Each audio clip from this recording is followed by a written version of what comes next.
Alrighty, Kelly. So last episode, Eric is probably going to get us canceled. So I don't know if we're going to make What's it new? through this one, but it's a new year, so we need you to be unhinged. You need me to be unhinged? I think the hosts set the tone for the guest speaker. The tone was set. And you're also not guest. I mean, unless it's like frequent guest that's also host. The guest. I'm so excited. I actually opened the notes that you guys gave me this time and looked over them before. Well, I usually just like for it to be just go with the flow. And I actually looked at it this time and I have them pulled up. I feel so professional. Well, the producers would be very happy about that. Especially because Josh, I feel like, may have a heart attack at how much stuff we have to talk about. It is kind of a lot.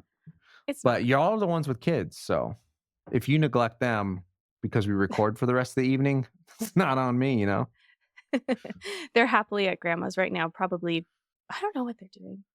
Maybe painting. Eating lots of junk food as well. They're good. What if Paxton gaslights, what's your grandma's name? My grandma? Oh, it's your grandma. It's his grandma. Yeah. What's your grandma's name? They call her Grammy. Wait, Grammy. My grandma? The grandma that they're with, hopefully Paxton doesn't gaslight her into watching the Freddy Got Fingered movie or whatever it's called. Five Nights at Freddy's. Joshua, Freddy Got Fingered? That's not even like What's the other one? Oops. Five Nights at Freddy's? Same difference. No, it's not. It's not. Actually, I never played that video game. I didn't even know it was a video game until the commercial came out with, what's his face? Josh Hutcherson. Josh Stock Up. And someone's like, PETA. Oh yeah, the video games. PETA. Are you Team PETA? No, absolutely Who's PETA? Not. Gale all the way. Gale deserves better. He shouldn't even. No, I'm not even Team Gale. I'm Team Gale needs better. That's what I'm. Who are PETA? He does not need Katniss. Hunger Games. Gale is his name? You don't know who they are. Oh, your camera froze, and I thought you were just staring at me blankly for a very long time. The discourse, not me, but the world of Reddit are saying there's a correlation between people who are anti-PETA and Team Gale being Team Jeremiah. Oh, so which one is which? That's what I just told you. You said PETA are Team Jer. Oh, that makes sense. No. People who are anti-PETA and Team Gale are Team Jeremiah. That's not true. You just made that up. Not at all. Reddit / Is Gale the Hemsworth brother? Yes. Yeah, Liam. He's definitely, if you're his team, you're definitely Team Jeremiah. Was that the end? No. Wait, I don't know if this is normal, but is there a lag? Because I feel like I say something and then everyone's just like serious. I think everyone's like real time with me except for Eric. But it sounds like we're lagging for both of you. Wait. Who's lagging? I wasn't lagging. I was just pretending.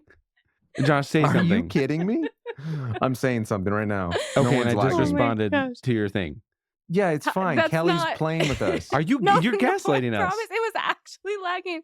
I was joking for that one. Never mind. I've already like scrolled like 12 times. We need to get back on track. We were never on track. That we didn't even start on track. I can't have notes up on my potatoes, guys. You guys have to. Oh yeah, he doesn't have notes. Okay. Welcome to the Sweet and Condensed Podcast, a podcast by people who love movies, people, and the magic that lives where they meet. Welcome back to another episode of Sweet and Condensed. This is hosted by Kelly, Harrison, myself, and our guest, Eric. And today we are, if you tuned in on the last episode, you know where we're headed because I got ahead of myself. We're talking about Severance first to kick off today's episode. We're going to be all over the place. Bear with us. We're going to spoil probably everything. Kelly's going to say inappropriate things, and Eric is going to try to not sleep on the couch tonight. Okay, here we go. The first thing, foremost thing, if you really like the show, go ahead and just like and subscribe on Spotify and Apple Podcasts, wherever you get music. Wherever you get your podcast. We're still rusty. Episode 2, same day. But Okay, Kelly, tell me why it took so long for me to convince you to watch Severance. I believe you're getting off track. That's not what the first thing says. Oh my gosh. All right, producers, if you just refer in to your wardrobe notes. change. Yes. Don't you guys need to do a wardrobe change? You just filmed an episode. It's like you're giving people like, don't you need something I got a background change. Probably, but we're not professionals. I have just need guitars to back scoot there. your head over so you can see both guitars.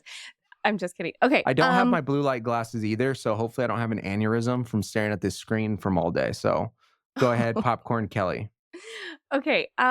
Well, actually, we asked Josh to watch Severance multiple times over a course of time, and he just continued to think that it was a garbage show and ignore us, which he does often.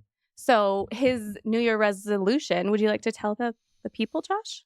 Yeah, I got gently bullied into this New Year's resolution of I'm trying in 2025 to listen to the recommendations of Eric and Kelly, take them more seriously, and take them into consideration when I choose something to watch. And then I told Eric I started off 2025 with binging Severance in season 1 in 3 episodes. So I think in the next few minutes, we're probably going to ruin a lot of things. So if you have not seen it, feel free to skip ahead. I think there should be time stamps. Who knows? But yes, Kelly, that is my New Year's resolution. Thank you for gently suggesting that I take y'all more seriously this year.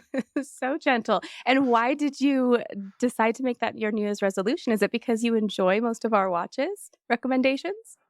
I mean, that's kind of a stretch, but I think I'm trying to be kinder. Name one you didn't like. More generous. Name one that you didn't like.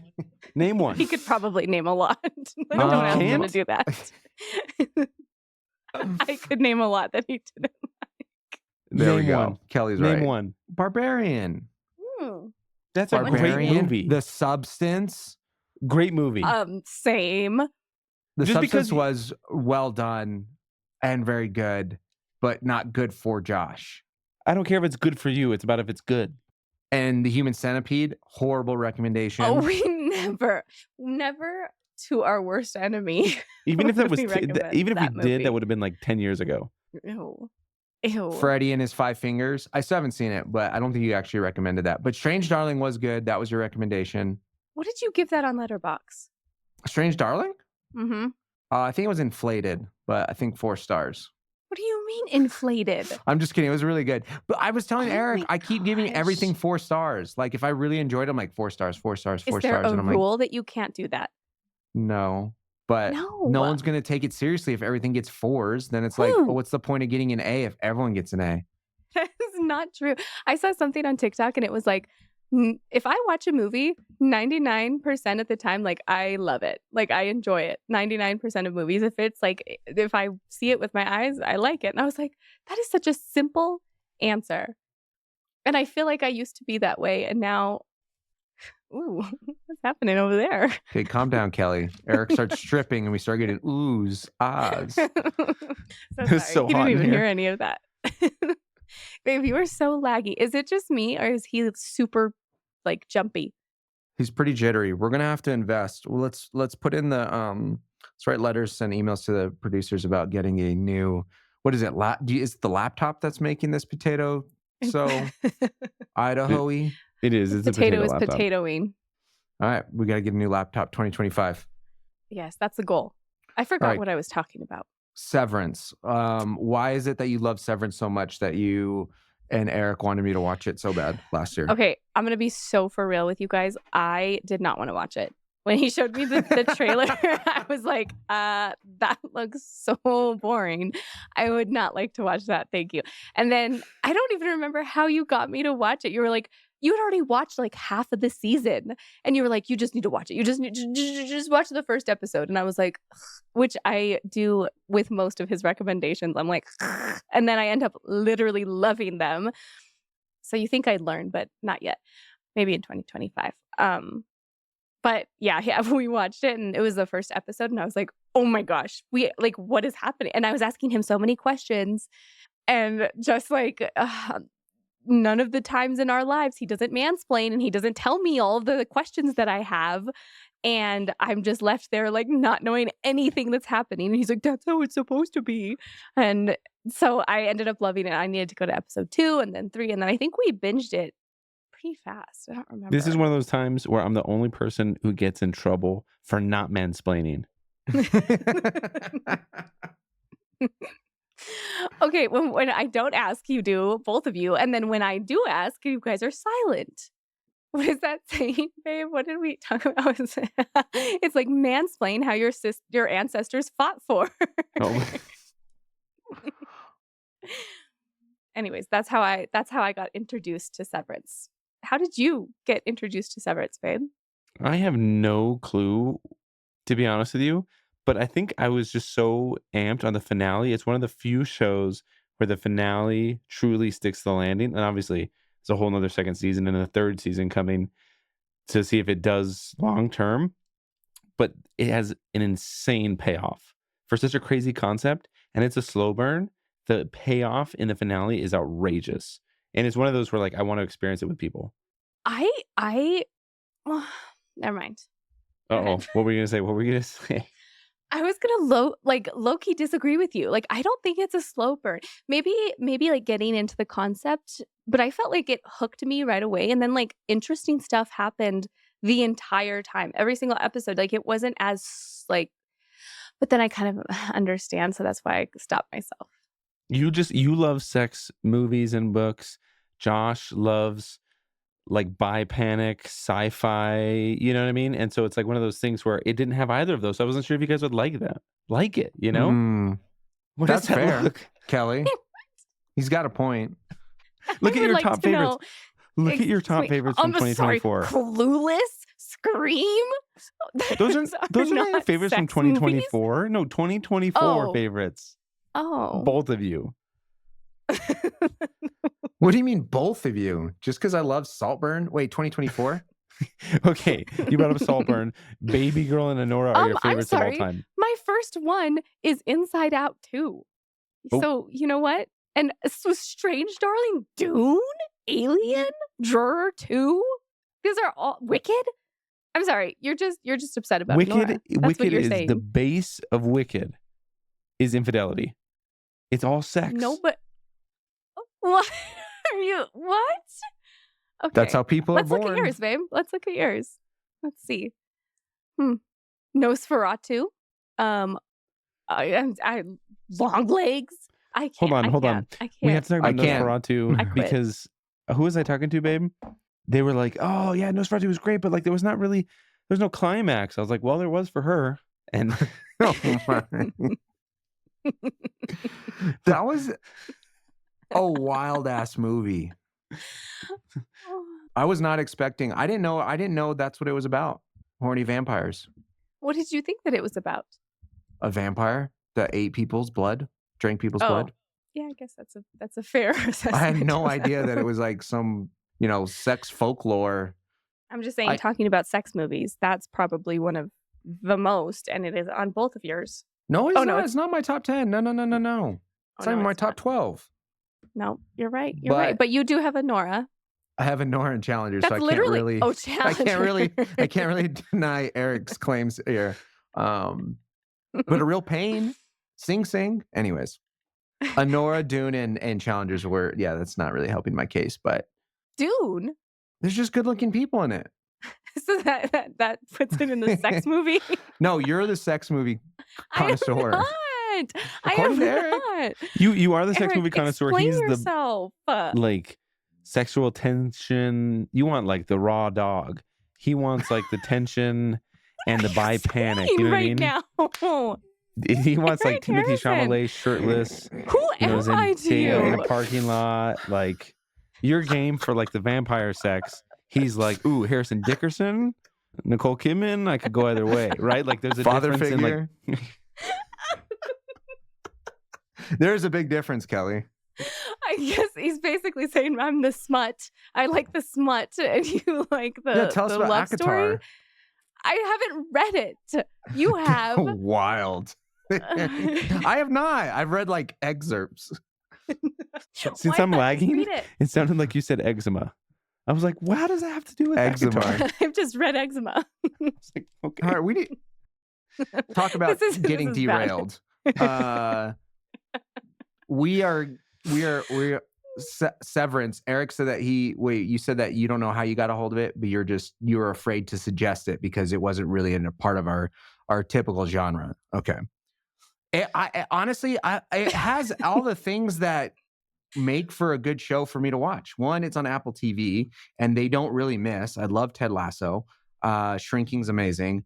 And then also Ben Stiller, I think, is a phenomenal director. Ever since, what is it, Zoolander, Cable Guy, and then he directed Secret Life of Walter Mitty. And then I've never seen it, but people rave about. Have y'all seen Escape Dannemora? Escape of Dannemora? Ben Stiller directed those ones. And so I want to go watch those ones now. I'm pretty sure Paul Dano's in it, but I don't know why it took so long to watch it. But I kind of agree with both of y'all that I was telling Eric that episode 1 kind of like does slow burn, and it like does a lot of priming and setting up things and introducing you to stuff. And I was talking to some friends, shout out the Monogles, because they're watching it specifically because we'll say Eric started this whole domino effect, but since we've been talking about it and Swing Condensed on social media, shameless plug, follow us there. And they started watching it and they were like, no, see, episode 1 was good, but it was like slower, but they're going to keep watching.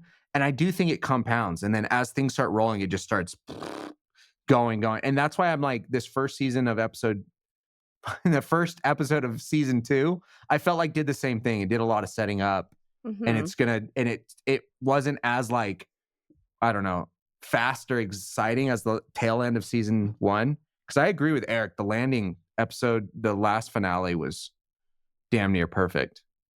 I would also like to say the Monogles sent us a video of them watching Severance, and it was amazing. I thought it was so funny how Amarique was like, probably shouldn't be watching this when I just started a new job.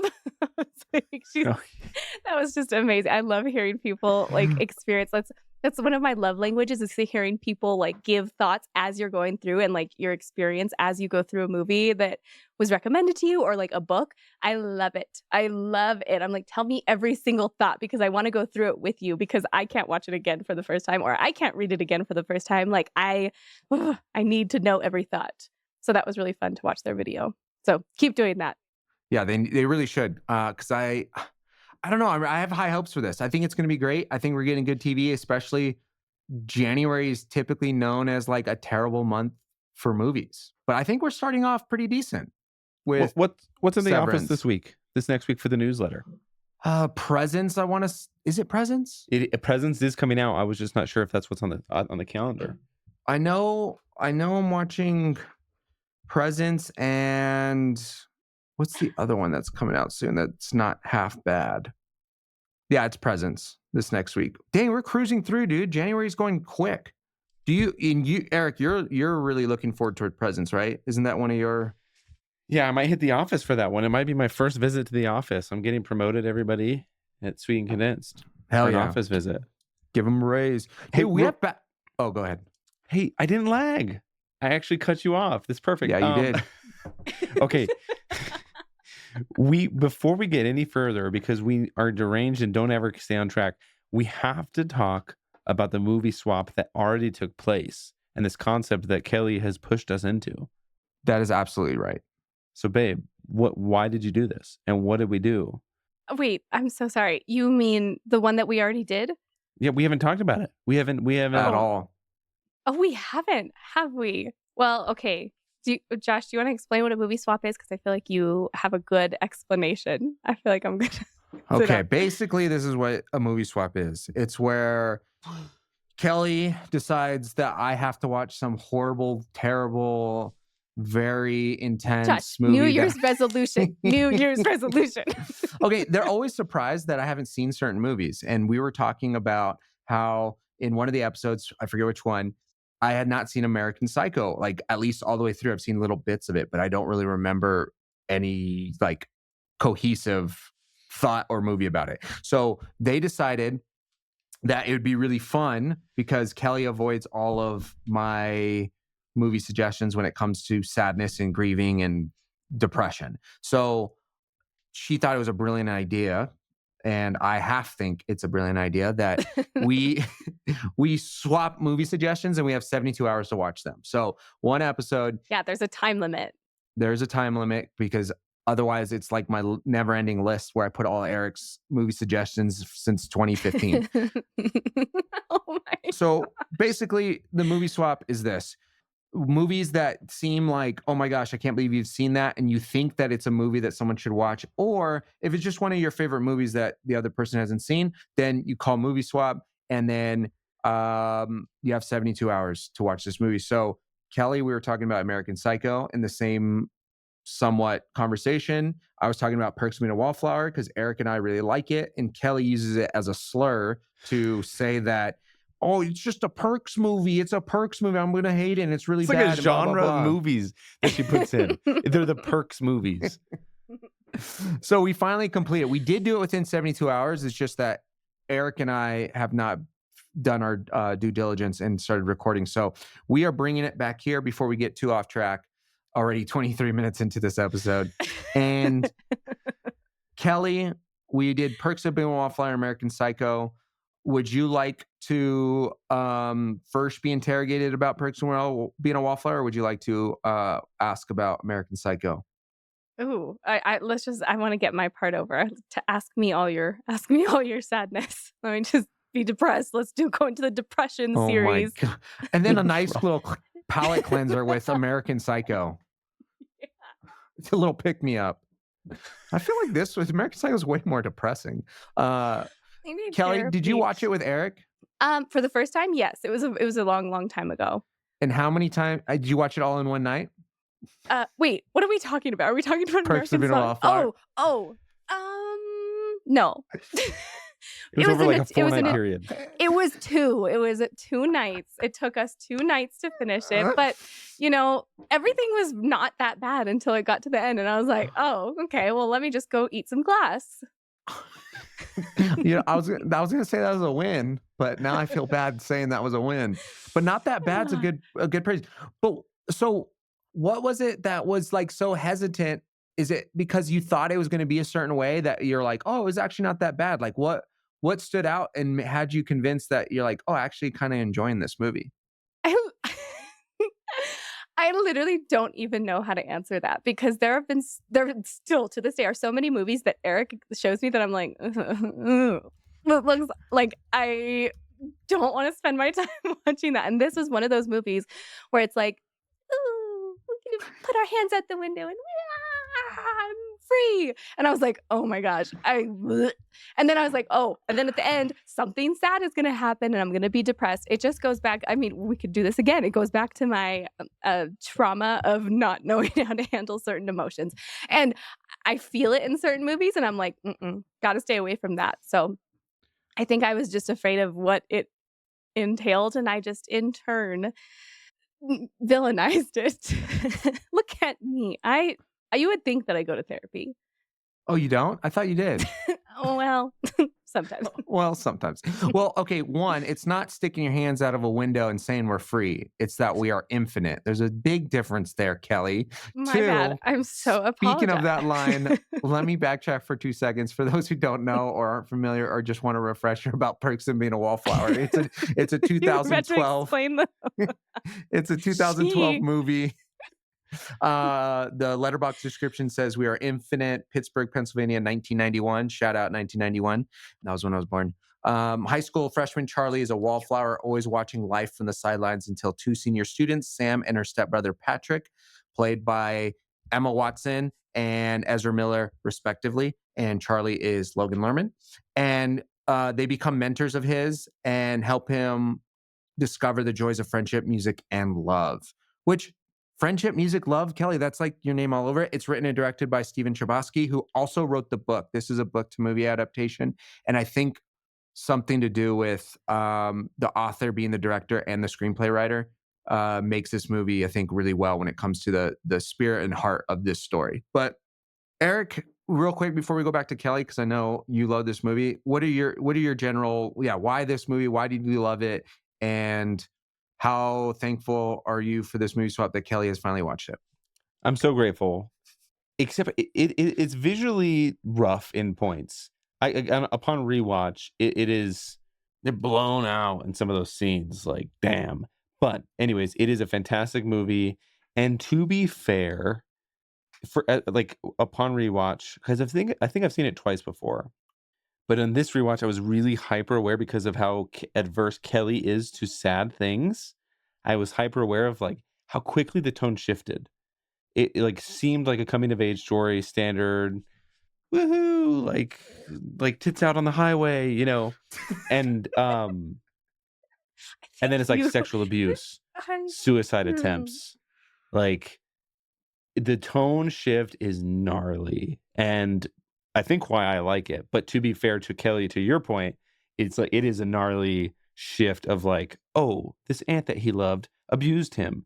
Oh, when like that scene when at the end when the sister is with her homies and gets the call from him and she's like, send the cops to my house. Like that is just, it feels like a different movie. The tone is not like, again, even with the abuse, even when he finds out his sister's getting abused by her boyfriend, it's tough. But like that really shifted, like, oh shit, we're watching something heavy right now. And like, you know it, you feel it in a way that like a lot of coming of age movies maybe tried to and are not successful like this one was. But that tone shift is nuts. And Kelly was just bawling. Anyways, that was great. Again, it's a great movie. Yeah, I'll agree with you because I also rewatched it. And yeah, dude, the visuals and they're so like shiny and glimmery, and I'm like, what is going on here? Like, I don't remember watching it when it first came out and feeling that way. Maybe it's because I was in college and maybe there's some closer connection to high school. I also really enjoyed high school. So this is very like reminiscent or nostalgic in the like, oh, remember high school was super fun. It was there's struggles, relationships, and life and hardship. And so there was just something about like high school that made I enjoy like partaking in other people's experiences or looking back on that or whatever, right? But rewatching it, the visuals were so horrible. But this is definitely a stretch, and this is me probably just defending something that I really enjoy. But the book starts off with Charlie journaling. It's like each chapter is a journal entry. That's the way the whole book reads. And he says something like, hey, dear friend, my name's Charlie, blah, blah, blah. I'm not going to use real names in this story because I don't want you to figure out who I am. And so if he uses real people's names, and so my thought was like, I wonder if they chose that creatively to be like, oh, it's supposed to look dreamy or mystical because it's not really who they are, because Charlie's not really Charlie and Sam's not really Sam, but they are real people. They just have, different names or aliases. But I feel like that's a stretch. I don't know. But anyways, those are my thoughts on that. But Kelly, being someone who really loves and enjoys, because choosing this movie wasn't just like, hey, let's torture Kelly. It was, I feel like being someone who really loves music and sound and score and soundtracks to movies, I really enjoy it. And maybe it's just the type of genre the music comes from or the style or whatever. Did that stick out to you particularly? How was your experience with the soundtrack of the movies, or was it two perks for you? Maybe I was so traumatized I don't remember, because now I'm looking up, I don't remember the score. Okay, I feel like there needs to be a rule with this movie swap, is that we have to record in a certain amount of time too, so that our thoughts are fresh, because I don't remember. That's fair. Okay, hold on. I'm looking at the little... I've also seen it like so many times. Oh yeah. Okay, well now I'm gonna have to... okay. There's so many times that I just want to talk about something else, and I'm trying really hard to stay on track. There was like 10 times where I wanted to interrupt both of you and be like, oh, I have something else to talk about. I'm like, no, don't do that. But I find that I get obsessed with the soundtrack either like before the movie or after the movie. It's so like strange. Like with Baby Girl, I got obsessed with it before. Like I started listening, I could not stop. And then hearing it in the movie was amazing. And now like with Anora, I started listening to the soundtrack after, and I was like, oh my gosh, they're not the same type of like Perks of Being a Wallflower songs. They're much more like do drugs. Anyways, yeah. Well, no. Anyways, but Have sex. this soundtrack looks like something that I would actually love because I like moody. I don't know. It's just weird. It's weird. Anyways, what was the next question? Sexual soundtracks just is on track and on brand with your sex movies. I'm just saying. He's got a point. No, Josh, no. Babe, to put that out there into the world is so wild. What do you mean? We put it out there in the world that Josh is racist and so is Drew, so it's fine. You talked about that? We didn't talk about Drew. Eric's gonna get us dragged. I told you he's coming out getting canceled, so we need you. Wait, I'm so excited. You need to put that needs to become a reel. Can't become a TikTok anymore. Hold on. We can't put him on TikTok. It's getting banned. But that's later in this conversation. Someone who's a producer, and I'm not going to name names so that nobody gets fired, saw a submission. If you follow us on social media, we have Favorite Watch Wednesdays. I submitted I Saw the Devil, which is a Korean slasher, very brutal film. And a producer saw it and immediately thought, oh, Korean movie, Dee Dee, and put the name Dee Dee on the picture and threw it on Instagram. And I'm not going to say who it was. I don't want anybody getting fired. It was one of the males. And to add more context to this, Dee Dee was a favorite watch from the previous week. It's not like he typed Dee Dee. Oh, he so forgot to change it. That makes it okay. Yeah, much better. No. I'm just saying it's not no. You're validating racism. No, I'm not validating racism. He's making it sound like it was you, Josh. Yeah, it sounds like that'll be the play. It was Josh. No, that will not be the play. It's on brand. Sorry, Plot go switch. ahead. It's Eric. This whole time. Yeah, no, I think I love the Come On Eileen scene where she's like, because I hate high school dances. I'm very much like Charlie, where I just want to stand on the edge. And when the Come On Eileen song came on, and she's like, they're playing actual good music, just cracked me up because I don't know, like that just felt very like like that hipster high school, just being brave. Like, I'm gonna enjoy this song that came out. I think it's like in the 80s or 70s. Like, it's an older song. And so I was just curious too about like your own. Did you see yourself? Did you not see yourself? Like, what was your own, like, were you avoiding any of this because of your own high school experience? Or is that not anything that was coming through your mind? Because often when I watch these movies, it's just like I'd mentioned earlier, it's me lining up this stuff or projecting my own experience or intertwining my own life with these movies. Was any of that a part of your watch at all, or not really? Huh. Yeah, I could think of a time that I went to a dance that could have been better because of somebody who did or did not ask me. So yeah, maybe that was me just not liking the movie because I just saw myself there just being sad. Oh my gosh. What the hell? I went to a lot of dances with like my girlfriends. Like I didn't really have that but in that experience it was very fun because I was with all my girlfriends and we were just dancing. So I feel like I had a really good experience at dances. I actually don't even remember dancing with anyone else besides them. So I don't think I saw myself in it. I don't think I saw that. I was more involved in their stories and their plot and their. Yeah, not just with the high school dance, just in general, it's a high school story. Because I don't know, I just feel like this movie hits on so many different like storylines and struggles and identity in a way that like it isn't the main character of the movie, but yet it is a big part. Like I feel like some of those not tropes. I don't know what the right word is. Maybe it is tropes, but the storylines can be very cliche. Like Sam used to be thrown around with all these older men and they take advantage of her, or Charlie's the freshman and doesn't know anybody and he's the younger brother of the popular jock, or the jock is a closeted gay person and he is sleeping with, like, there's all these storylines about high school that can add tension in stories. But yeah, I don't know, I feel like this movie hits on a lot of different storylines that I like, just experienced in high school and stuff. And maybe that just made it more relatable. But I was just curious if it was like, was that Volcano Vista or like your own, or is it like clear you were just like, nope, this is just a movie and I had a completely different high school experience? I feel like my high school experience was so lame. What do you mean? Because I didn't go to parties. I just went to cheer practice and I was terrified of my coach. So I was like afraid to do anything. So I just did my schoolwork and went to practice and then went home. Like I'm interjecting. That's not true. She had such a close, tight-knit group of friends. So although she didn't drink, she had this core group that people were like, thinking about this movie, how they were like the three of them were super tight and they had their group. Well, like you didn't do cocaine and ecstasy.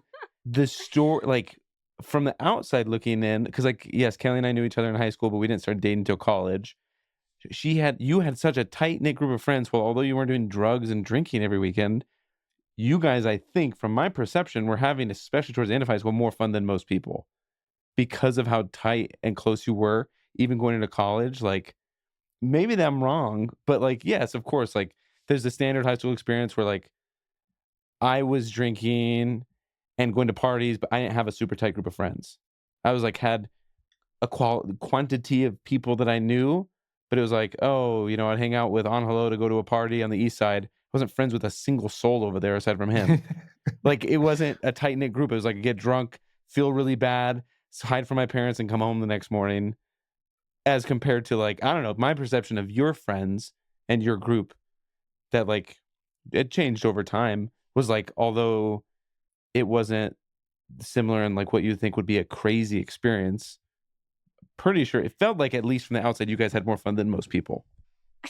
I guess that's very true. I did have a very close knit group of friends that were absolutely hilarious, and we had so many fun experiences. And but that's so funny, Josh, that I didn't put myself in. I wasn't like, I guess I didn't have like nostalgia if that, like, you know what I mean? I don't.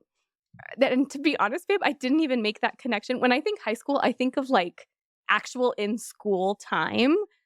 I don't know. That's so weird. I didn't even make that connection of like, because that group of friends really started like senior year and into like freshman year of college.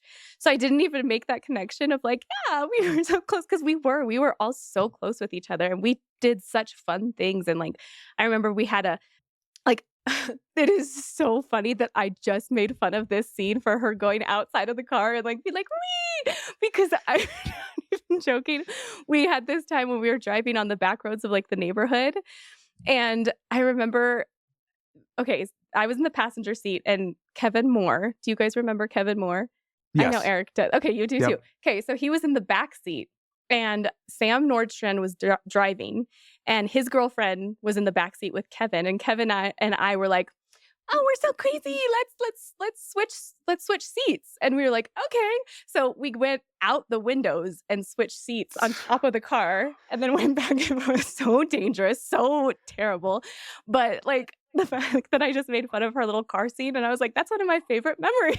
But you literally did that with them. And I'm thinking about like, that's insane. The KGB games, like all these games, these things that you guys did and organized that other people would want to be a part of, or like the hangouts at, like, I remember you told me a story of all of you guys trying to like summon Candyman or La Llorona or something in your mom's closet in the mirror. Like those experiences of nobody was drunk. Right? Yeah, no. But it was just like, it's like this lore that's lived on from everybody has heard about. You think you actually summoned a demon at your mom's house by accident. And like everybody runs out. Like it's just a story that is so only your kind of group of friends can experience something like that. Well, everybody else is getting minors in possessions. You're summoning demons with your friends. Oh yeah. Setting the standard for friendship. Oh, wait, okay. I know that feel like I have to tell you the story. It'll be so fast. Oh my gosh, we're already 42 minutes in. Okay, Josh, do I have 30 seconds to tell this story? Yeah, go for it.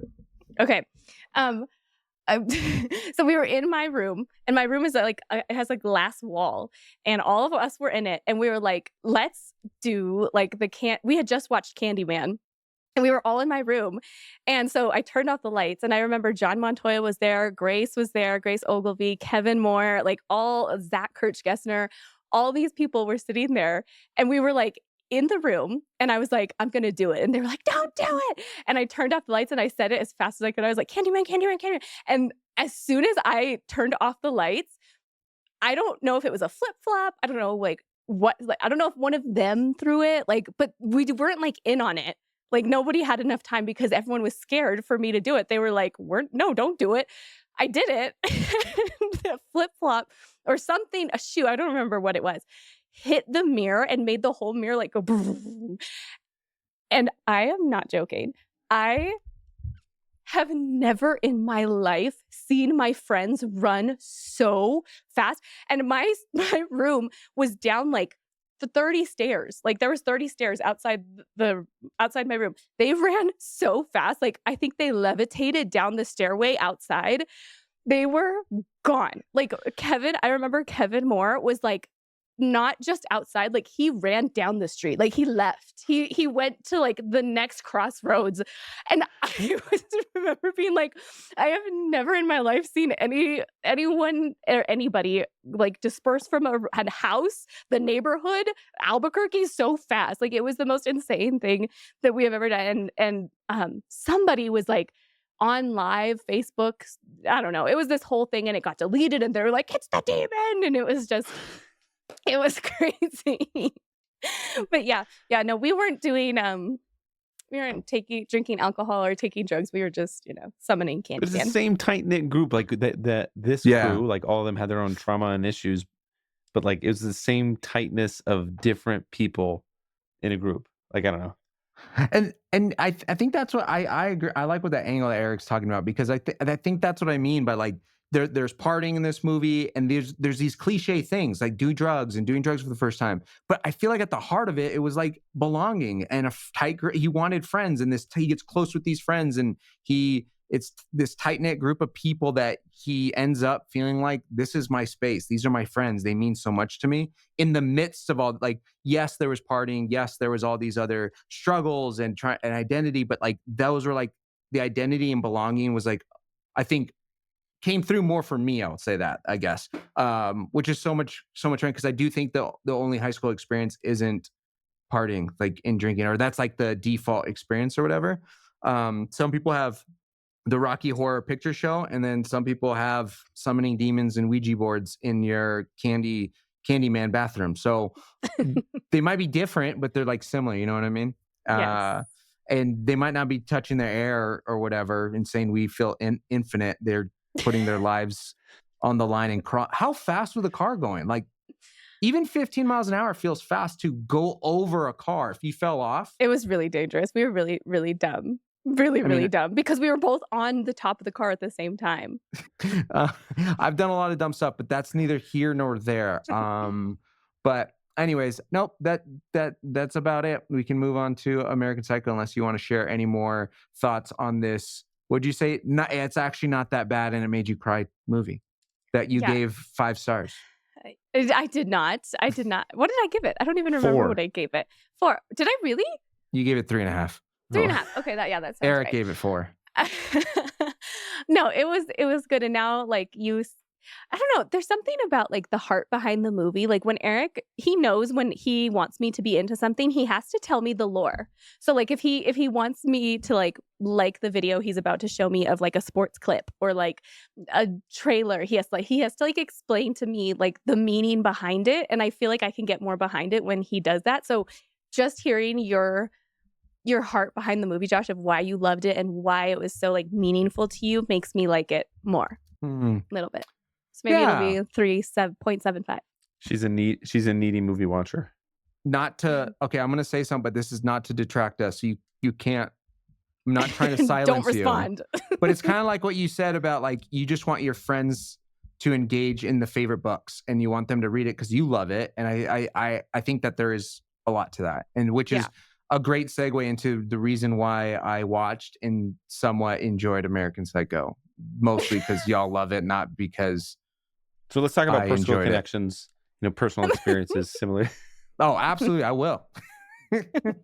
I'll share them. Okay, so I don't feel like I don't have any questions for you. Okay, well, first of all, I made mine up as we went, so feel free. It. Okay, I feel like this movie is a little out there. It's a little wild, but it is a classic, and it is one of Eric's favorite movies. He dressed up as him for Halloween, so this was fresh on the mind. We may have done it to torture Josh a little bit, but also because it is a classic. It's a cult classic, and he needed to see it, and it needed to happen no matter how traumatizing it definitely was for him. So, babe, do you have some questions? I don't have questions other than I want to know your experience, because watching it the first time and second, third, and fourth, and renting it on DVD, and then when we rewatched it this year, we watched it like once or twice a year minimum. How did you feel? How? Okay, so American Psycho came out in 2000, which is actually, I realized in afterthought, this is a good pairing because they're both book to movie adaptations, which is super fun. So American Psycho, it's directed by Mary Herron. I believe that's how you pronounce it. And in the Letterbox description says, I think my mask of sanity is about to slip. A wealthy New York banking executive hides his alternative psychopathic ego from his coworkers and friends as he escalates deeper into his illogical, gratuitous fantasies. So going into it, Eric kind of gave me a heads up about this idea that maybe it all takes place in his head and it might not actually all be real. So I was more aware to those little like at the beginning he like says some rude ass shit to the bartender, and you see the perspective behind him, and the camera is showing you the mirror, which then so you can see the bartender and you can see Christian Bale's face, but Christian Bale's face is in the mirror, and that's the mirror version of him says the rude shit. So then that's kind of like, and it's within like the first like 10 minutes or something. So I'm like, I think this is happening all in his head, and I think this is where this shot is trying to take us. Babe. But you're not supposed to have that thought in your brain. It's supposed to be an afterthought. I know, but it's okay because I needed that beforehand because I don't ever want to watch this movie again. Once was enough, not because it's like the worst movie I've ever seen, because I think, reading online, like Kelly was saying, this is a very, it's a part of like the pop culture. It's a cult classic. People reference it all the time. And I think too, it was like Christian Bale. I know he had done things before this, obviously, and he was a star. I don't know how big he was before this, but I think this and Jared Leto was in it and William Dafoe, and just seeing all these people in 2000, I'm not really sure where their stardom was. But then I think afterwards, Christian Bale and getting blown up as Batman and all these other movies and awards he's been getting the last couple decades. So it was just cool in that sense to see Christian Bale 25 years ago, basically, right? And acting. Leonardo DiCaprio was actually initially offered the role. And his agent after Titanic was like, no. You're the lover boy. You don't do this. This will crush your career. Which Leonardo DiCaprio is awesome, but I'm like, it was just perfect for Christian Bale. Casting was great. Speaking of new movies coming up, what we're excited about, I know that they're redoing this with a decent cast and crew. I don't know. We'll see. It's one of those like, we'll see. It'll be great. It'll be a lot of fun. But Austin Butler is the lead in that one, and honestly, and it's directed by Luca Guadagnino, who did Challengers, Call Me by Your Name, Queer and Challengers were last year. Call Me by Your Name was 2017, and then Bones and All. I haven't seen Usurpia or whatever it is. But apparently that one's very good. But I really like his movies. So another reason why I was like, okay, fine, I'll give into this movie swap thing, other than feeling like I needed to commit to this bit and watch it. But also I was like, well, now I need to watch it so I can compare the two, because I have a feeling I'm gonna like this newer one better. But anyways, this movie was wild as hell, dude. Like I get it. I get the artistic nature of it, but some of the like intense like sex scenes and the threesomes and the like, they don't quite show torture. Eric's projecting on me. Probably. I think he is, because there's some they don't like, they allude to like that there was like physical torture or physical abuse during some of the sex prior, and then he's like killing them and eating them, like literally eating them, and I'm like, what is going on? And he throws a chainsaw like 18 flights down, and I was like, this is impossible. Like, this isn't, but it was still horrifying. And I'm like, where is everybody? Like, he's running through this apartment complex with a chainsaw. What I said. And I know, was like, hold on, what? Not one person comes to check to be like, hey, is everything okay with your chainsaw? Okay, but even if somebody hallway? did, are you gonna stop a naked guy with a chainsaw? You're gonna look out your door and say, I'm good, and you're gonna close your door and head right back in. how naked, how attract. No, I'm just kidding. So Buy Panic movies. What did I say? But then again, okay, something I'm trying to do better with movies is that often a critique of, I can easily find myself is like, oh, that's unrealistic. But I don't want a realistic necessarily movie, because movies are movies because they're movies. They're not always realistic. We were talking about Trap, and Trap, you do have, like, a lot of M. Night Shyamalan movies, you got to like suspend belief to a certain extent. But then I'm learning, or at least I'm trying to exercise this suspense of belief muscle of like, it's a movie, that's a part of it. Like, what are they trying to do here? Like, especially at the end when he starts going on that killing spree, just shooting people and things are blowing up. And I'm like, all right, like, hands off the wheel. Just, I'm on this ride, and this boat's going to take me somewhere. But then he starts confessing about like how he eats people, and sometimes raw and sometimes cooked. And I'm just like, this is some way to like on the phone to his lawyer. So I'm like, this is some wild shit. And so anyways, it was, and again, it's art and I get it. Luckily, I am one of those people like Eric where I'll start reading everything. And apparently like the author got like death threats and all kinds of complaints for being, misogynist, racist, cannibalistic stuff. Obviously, because he wrote all these things, but I heard the book's like 10 times worse. So I feel like that confession was trying to like encapsulate all the other wildness of the book in that one. So do the book justice. Oh, shoot. Yeah. So I appreciate the fact that instead of showing me all the cannibalism, there was this way of like confession, but it didn't feel so like just expository. Like, it actually felt like real and a part of the story, and he's actually freaking out and panicking, and I'm learning all this shit, and I'm like, I don't know. But I will say though, the bits, it is so funny. Like, I forget the name of the restaurant, but you know that fancy restaurant everyone wants to go to? Oh yeah, it's I forget what it's called. Dorsia. Dorsia, where they're like, oh, Dorsia. Oh, I got going to Dorsia. And then when Christian Bale's like, hey, where do you want to go tonight? You can pick anywhere. And she's like, all timidly, like, well, I guess maybe Dorsia or whatever, knowing it's probably like very expensive, the best place. It's so over the top ridiculous. So those aspects were really like the business card scene, absolutely unhinged. Everyone is vice president, which New Mexico Drew was trying to tell me. He's like, yeah, that's part of the joke. Everyone's a VP. It like almost makes it like pointless. It's like, you're VP. And they're like, mine's eggshell white and mine's, off-white and cream white and bone white. And I'm like, this is so obnoxious. And especially the second time where that one guy comes in, the guy with glasses, and he's married. I think his wife's having an affair with someone, but he walks in, he's like, so stoked. He's like, I got my business like in the middle of a lobby. And I'm like, this is just insane. I think that's one of the things about being a horror fan is like, from the jump, every single slasher ever made, it's only longer than 10 minutes because of terrible, poor decisions that the cast make and unrealistic things. Like, horror movies wouldn't exist if they were realistic. Like, it's hard to stomach, but like, horror forces you to remove that lens. Like, you can't watch a horror, you can't watch Halloween, you can't watch Scream.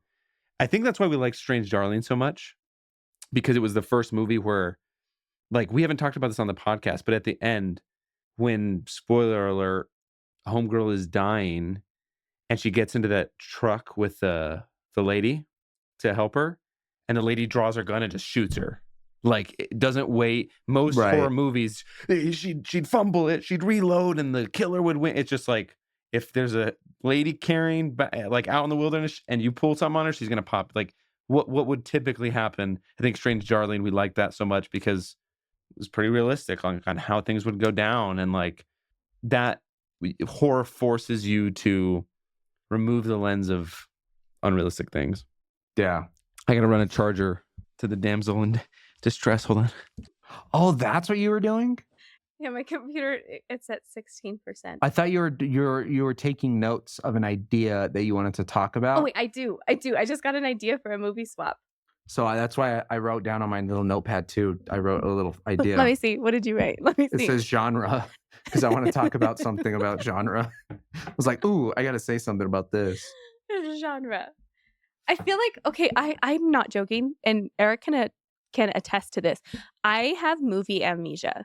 Like, it's been so long since I've watched Perks of Being a Wallflower. Like, hearing you talk in detail about all these things in American Psycho, that I'm like, oh my gosh, it sounds like you like watched it yesterday. We need to have a time limit on when we record because I forget things. I literally don't remember. Oh, that's a good point. Because then I think it would make it a better. Yeah, because you have raw thoughts. Or maybe I just need to take notes. Or just take notes. Yeah, I should take notes. Okay, go ahead. This is so not fair. I don't get snacks. You should get these snacks. What are they? What are you eating? They are Drizzlicious s'more bites. Wait, what's the next movie swap? My brain. Wait, 2 seconds. I'm gonna popcorn to Kelly real quick. Because no, for some reason I just movies. I can just, and I think books too probably, but movies and shows and movie details or whatever, like even just in research, I just sticks in my brain. I think it's That's like this amazing. That's a superpower. You and Eric. And then, but the thing I was going to say about genre, the reason I brought that up was what Eric was saying, is that that's what I want to do this year, is try to learn more about genre. So that way I can like better participate with the movie rather than being like, oh, I don't like that because it was like corny or it was like bad or whatever. It's like, no, that was intentional. They're intentionally either, New Mexico Drew's always talking about genre acting. And I was like, what do you mean? He's like, well, like Hot Frosty, that movie with where the snowman comes alive and he's like shredded, and it's a terrible movie. Is this the one that Sarah submitted? Yes. Yes. But bad Christmas movies, bad romance Christmas movies, he was like, that there's a genre of that and there's a way to act and direct in that. And so to Eric's point about horror, like instead of being like, oh, that's not realistic, that's not, but it's like, that's the genre. Like that's what it's supposed to be. Like they're not, can Scream, she's running outside, and then next thing you know, I was like, how did he stab her and the parents are in the house, and how did they not hear and see, and he had enough time to tie her and dangle her from a tree? I'm like, but it's like, no, this is the genre.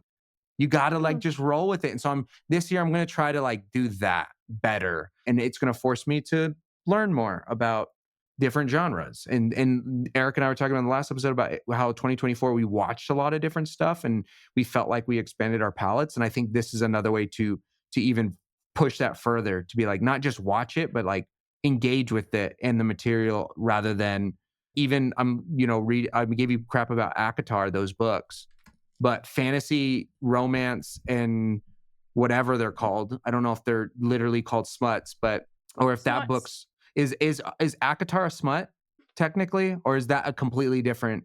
I guess you're gonna have to read it and find out. So I have no idea. But anyways, my point is that people are like, no, the fantasy sex scenes written in books are often written in this style, and so I'm like, I didn't know that. So it's easiest to do with sci-fi.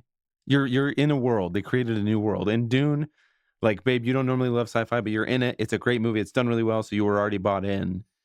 It's harder to do with, certain films where, like you said, even a baby girl, is this too much? Is it? So yeah, you have to like immerse yourself into the genre ahead of time by just accepting that that's what you're going to see. Yeah, the art is made that way. Like comedies. What was the one we all were just talking about recently? Babe, you watched it without me and I was so offended. Oh, Nobody Wants This. That show on Netflix. Like there are certain parts of those sort of, that was amazing, by the way. People don't talk to each other that way sometimes. Right. Like there's no way, but it's awesome. It's part of it. Like you're accepting that with a rom-com. You're accepting that with Step Brothers and these outrageous comedies. It's easier with those, right? It's easier with the Step Brothers, or it's easier with the Dune.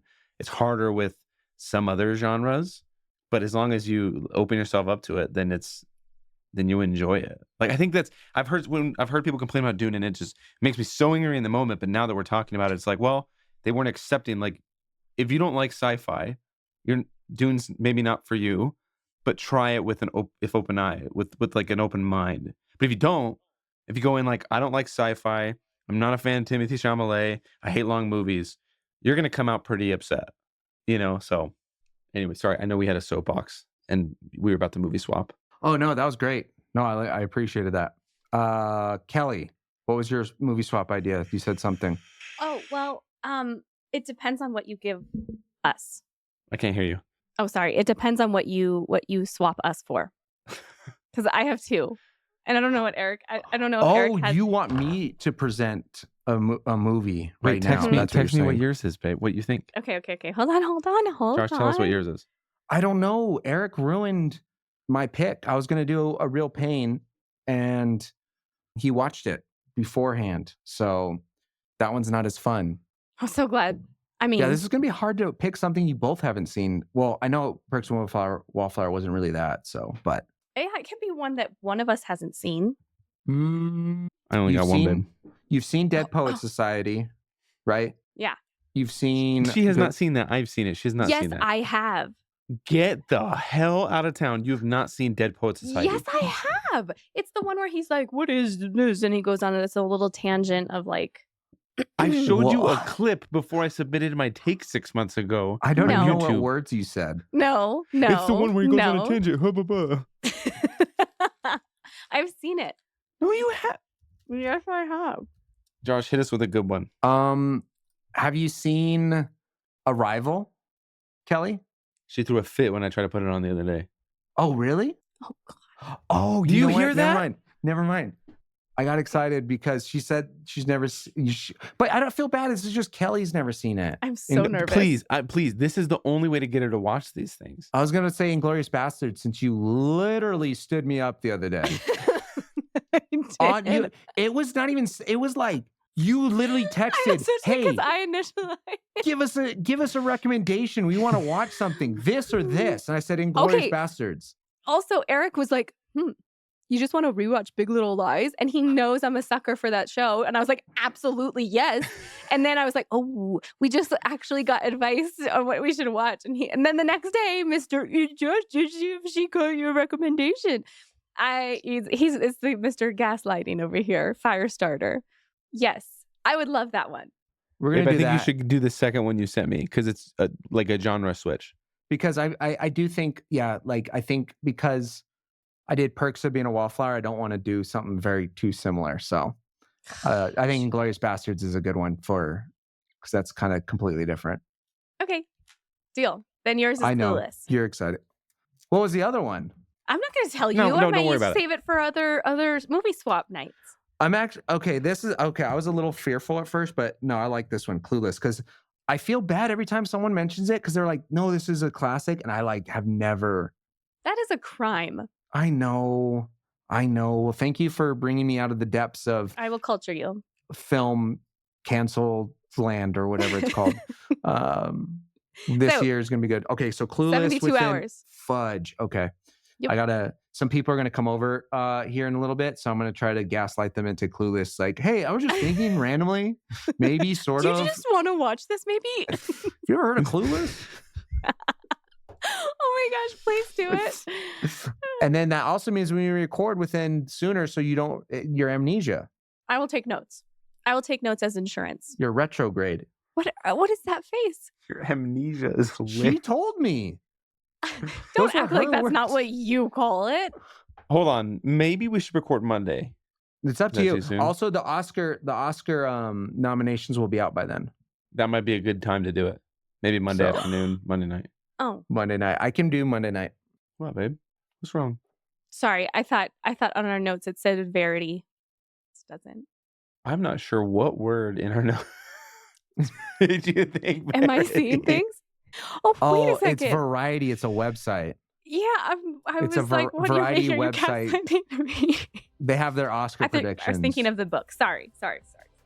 But all right. Well, hey, thank you for listening to this episode of Sweet and Condensed. We are really looking forward to the next one where we will most likely do the movie swap one. Definitely talk about Oscar nominations, probably recap maybe some Golden Globe talk, just compare them or something. And if Kelly's around, Baby Girl, we're going to talk about Baby Girl, milk, dog food, and the future of this year's Nicole Kidman cinema. So like, subscribe, 5-star rating, leave us a review. Sweetandcondensed.com. Subscribe to the newsletter. It comes out every week and it's a lot of fun. Shout out Brian Lee. And we're going to have a blast this year. Newsletters dropping weekly. Eric and Kelly are going to write some Red Cap essays. It's going to be a good time. All right. Talk to you soon.